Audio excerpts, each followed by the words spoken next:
दुलाराय बर' फरायसा आफादनि जि सनाथि मायथाइ फालिथाय फोरबो बेवहाय आङो दिनै बाक्सा दखरा दुलाराय बर' फरायसा आफादनि जि सनाथि मायथाइ फोरबो बे फालिनायनि जि गिबि सान बे गिबि सानाव आङो बाक्सा दखरा दुलाराय बर' फरायसा आफादनि गायसनगिरि आफादगिरि नेहाथारिजों दिनैसिमाव जायफोर बिथांमोना आफादगिरि नेहाथारि बिबान लानानै दखराखौ दैदेनदों बेवहाय आङो बै दैदेनगिरिफोरखौ लोगो मोनफैदों 1974 मायथाइनि बै समनि आफादगिरि बिथांमोनखौ लोगो मोनदों बिथांमोनखौ लोगो मोननानै जोबोद गोजोननाय मोनदों आरो बाक्सा दखरा दुलाराय बर' फरायसा आफादनि जि नाजानाय बे नाजानाया इयुनाव मोजाङै थालांबाय थागोन आङो लुबैगोन जे दुलाराय बर' फरायसा आफादा दुलाराय बर' माहारिनि थाखाय गोदोआव जेरै मावबाय इयुनावबो मावबाय थागोन आरो इयुनाव मावलांबाय थानांगोन बे थांखिजों दुलाराय बर' फरायसा आफादा जि गावहा मोनसे जि कनस्टिटिउसन संबिधान दंखायो बे संबिधान बायदियै बाक्सा दखरा दुलाराय बर' फरायसा आफादनि मावथिफ्राबो मावलांबाय थागोन बेखौ आं आसा खालामबाय बे जारिमिनाथ' जोबोद दङ आङो जोबोद मोजां मोनो आं दुलाराय बर' फरायसा आफादखौ जोबोद मोजां मोनो खारन दुलाराय बर' फरायसा आफादनि जि सिन्थाधारा जि सान्थौ सानस्रि बड'फाया जि सान्थौ सानस्रिखौ दुलाराय बर' फरायसा आफादनो होलांबाय गायसनगिरि आफादगिरि मुगानि आगदारि बानेश्वर बसुमतारी आरो कनेकेश्वर नार्जारी बिथांमोना बै समावनो 1967 मायथाइयावनो जि संबिधान दुलाराय बर' फरायसा आफादनि थाखाय लिरनानै गालांबाय बे संबिधान बायदियैनो जों जुदि मावलाङोब्ला दुलाराय बर' फरायसा आफादनि मावथांखिया अरायबो गोजौआव थागोन आरो आङो बै संबिधानफोरखौ बिजिर नायनानै जोबोद गोजोननाय मोनो ओंखायनो आं दिनैसिमबो दुलाराय बर' फरायसा आफादाव दं थाबाय थागोन इयुनावबो आङो मावलांबाय थागोन बे बाथ्राखौनो जोङो आसलते दुलाराय बर' फरायसा आफादा मा मावनो ओंखारदों मा मावाखै बेखौ सिन्था खालामालासिनो उन्दै साफा सानै गथ'फ्रा बा मानसिफ्रा नंगौ बिसोर मिन्थिगौ दुलाराय बर' फरायसा आफादा मोजां खामानिखौनो मावो खिन्थु बबेबा मोनसे एंगेलनिफ्राय बेखौनो बुंनानै मोजां मोनो खिन्थु बिसोरनि सिन्थाधाराया जे दुलाराय बर' फरायसाखौथ' सोंखारिथारनांगौ बबेबा एंगेलजों हयथ' सोरबा एरना होनायनि थाखाय दुलाराय बर' फरायसा आफादखौ सोंखारिनो नागिरो पानजाय आफादनि आं गाहाय लिंथुमगिरि नंगौ गाहाय लिंथुमगिरि आं आफादगिरि नङा माने चिफ कनभेनर होननानै बुंदों बे सानथामनि हाबाफारियाव जों दिनै गिबि सानाव जोङो मोनस्नि गाहाय दरखंफोरखौ बेखेवखांनायनि उनाव नैबे बादायलायनायफोर सोलिदों थुनलाइयारि बादायलायनाय स्पर्टसि बादायलायनायबो जादों गेदारिं समाव एसे नैबे बारग' बिबानगिरिफोरनि सिनायथिनायाव एसे गेसें नुदोंब्लाबो जोंहा गेदारिंआ दङ हयथ' जोंहा मिरुनिफ्राय खुंथा स्वर्गियारि सारा बोसोनगिरि हिसाबै नुजाथिफैनो हादों बेयाव जों सानो बे हाबाफारिया सानथामनि गेजेराव जों मोजाङै मोजां जाफुंसार जालांगोन आरो लोगोसेनो जोंनि बे रायजो आफाद हिसाबै जोङो जानाय लोंनायनि बेलायाव जोङो हयथ' अभाब अभिजग थानाय नङा बायदि नुहुरो खारन रायजोफ्रा जिखिनि अनसुंथाइ हरदों बेजोंनो जोङो थोब्ले माब्ले नङाबाबो थोब्ले माब्लेखौ जों बुंलाङा माने जिखिनि जानानै सोलिलांनांगौ बे माने सोलिलांगोन बे जुथुमानि थाखाय रायजोफ्राथ' नुजाथिफैनायनि बाथ्राखौनो बुंदों बे सम मथे हाबाफारिया दिनै जागायबायल' नालाय बेनिफ्राय जोंहा बादायलायनायफोरबो दङ हारिमु बादायलायनाय दङ थुनलाइयारि बादायलायनाय दङ बे बादायलायनायफ्रा दिनै जागोन बे गेवलां मेलावहाय जोंहा दङ जोंहा एबसुनि मिरु आफादनि आफादगिरि बिथां दिपेन बर' सारा फैगोन आरो लोगोसे जोंहा CM सारा फैगोन CM सारा बे मोनसे एमब्लेम बेखेवनायनि दङ खोथा बेयावबो साराबो नुजाथिफैनायनि बाथ्राखौ बुंदों हाबाफारिया सानथामाव मेहेरगोनाङानो जागोन जोंनि जिखिनि पेन्डेल बायदिसिना साजायनाय समायना हाबना जायाखैबाबो एसे अर्डिनारि जायाखै एसे माने सोलिनो हाथावथावै खुंथावथावैनो जादों होननानै रायजोफोरा बुंनाय बिबुंथिखौ जों खोनानो मोनदों बे सनाथि मायथाइ फोरबोआव जे फरायसा आफादनि मावथांखि साननाय हनायफोरा दि थियैनो थायो बावैसो बोसोनगिरि सारा बुंलांनाय बायदि सानैसोआ बेखौ मुं सुनो नागिरो जेनेबा फरायसाफोरनि सायाव नालिस राजखान्थि भाबैसो बेयो नोजोर होनाय बेयो अदेबानि फरायसा आफादखौ गाज्रि मोनथावथाव जेबो आफाद थाथावा बायदि नुहुरो बे मालाबा राजखान्थिफोरनि गुसेब सानस्रिफ्रा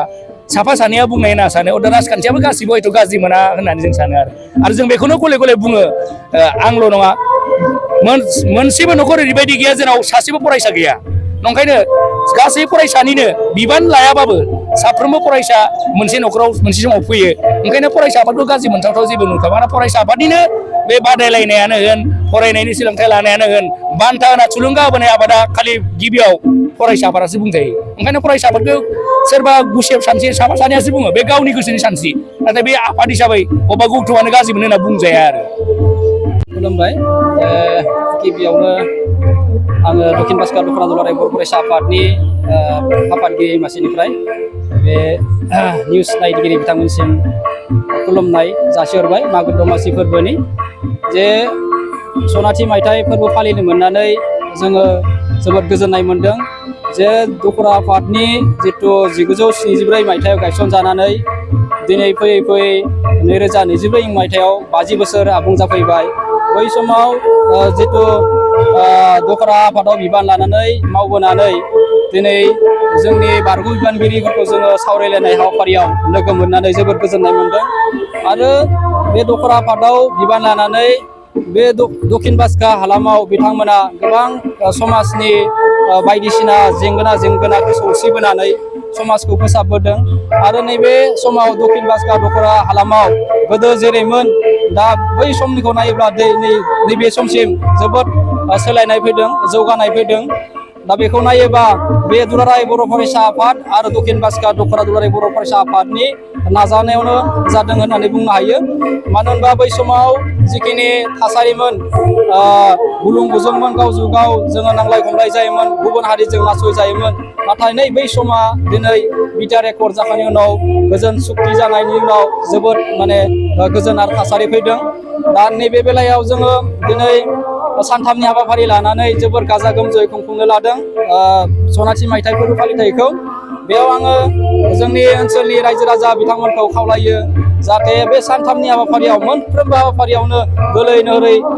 बाहागो लागोन बेखौ मिजिंथियो आरो जोंनि फरायसा बिथांमोनखौबो गुरै खावलायो जे मोनफ्रोमबो हाबाफारि जेरै बादायलायनाय थुनलाइयानो जा गेलेमुआनो जा हारिमुआनो जा आरो फैगौ गाबोन जिथु जोंहा दुलाराय बर' फरायसा आफाद बा दक्षिण बास्का दुलाराय बर' फरायसा आफादा 50 बोसोर जानायनि 50 खान जोङो फ्लेग माने फिरफिला बिरहोनाय जागोन बेयाव जोंनि आगुनि बारग' आफादगिरि नेहाथारि बा बारग' मावथि बिथांमोनखौ फिरफिला बिरहोनाय हाबाफारियाव हांख्रायनाय जादों बेयाव हांख्रायनाय बादियै बिथांमोना बाहागो लागोन बेखौ जोङो मिजिंथिनो हायो आरो बे हाबाफारि जोबखांनायनि उनाव जोङो जोंनि 1 बाजियाव फरायसाफोरखौ लानानै बेलासिनि 1 बाजियाव फरायसाफोरखौ लानानै फरायसा लाइमोन आरो बिसोरनि इयुन जिउखौ नोजोर लाखिनानै मोनसे फरायसाफोरजों सावरायलायनाय जथुम लानाय जादों बेयाव आलासि महरै हांख्रायनाय जादों बेखेवगिरि आलासि हिसाबै बाक्सा जिल्ला दुलाराय बर' फरायसा आफादनि सोलोंथाइ नेहाथारि मानगोनां नितु कुमार ब्रह्म बिथाङा बाहागो लाफैगोन आरो बेयावनो आलासि महरै बाहागो लाफैबावगोन निकासि जितु गियानपीठ डिग्री कलेजनि एसिस्टेन्ट प्रफेसर मानगोनां डक्टर मनेस्वर बर' बिथाङाबो बाहागो लाफैगोन आरो बे हाबाफारियावनो आलासि महरै हांख्रायनाय लाबावदों मानास सेरफां एकाडेमिनि दिथागिरि मानगोनां कैलाश बरगयारि बिथांखौबो जोङो बे हाबाफारियाव हांख्रायना लाबोनाय जादों मानो होनबा बिथाङा बे एकाडेमिखौ दैदेननानै गावनि फरायसाफोरखौ गोबां फरायनायाव जौगासार खालामदों बेनि थाखायनो बिथांखौ हांख्रायनाय जादों जाहाथे जोंनि बे ओनसोलनि फरायसाफोराबो बिथांनि बोसोनजों थुलुंगानायजों जाहाथे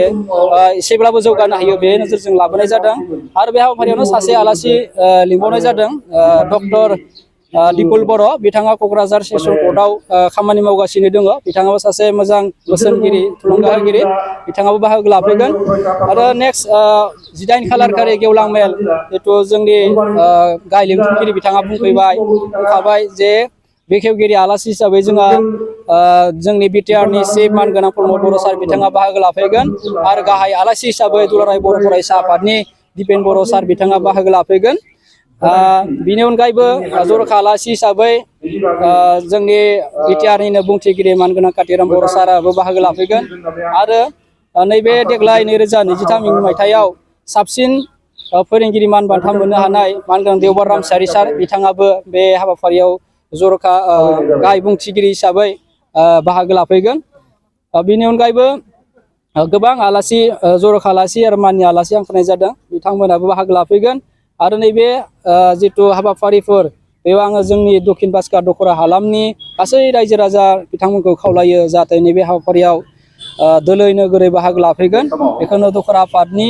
आफादगिरि मासिनिफ्राय गुरै खावलायनाय जाबाय। Good news for everyone. For the academic year 2024-2025, admissions to playgroup, nursery, LKG and UKG are underway at Vidyavili Kids School in Habubari, Kokrajhar. This Vidyavili Kids School has many facilities for students like smart class and daycare, indoor, outdoor game, art and craft workshop, playful learning, environment and dance room, modern teaching aids, audio visual room, good teachers, student one-on-one training on one language and speech development, experienced teachers, green knowledge. Why are you waiting for the admission? Call 6900 304050 for more details.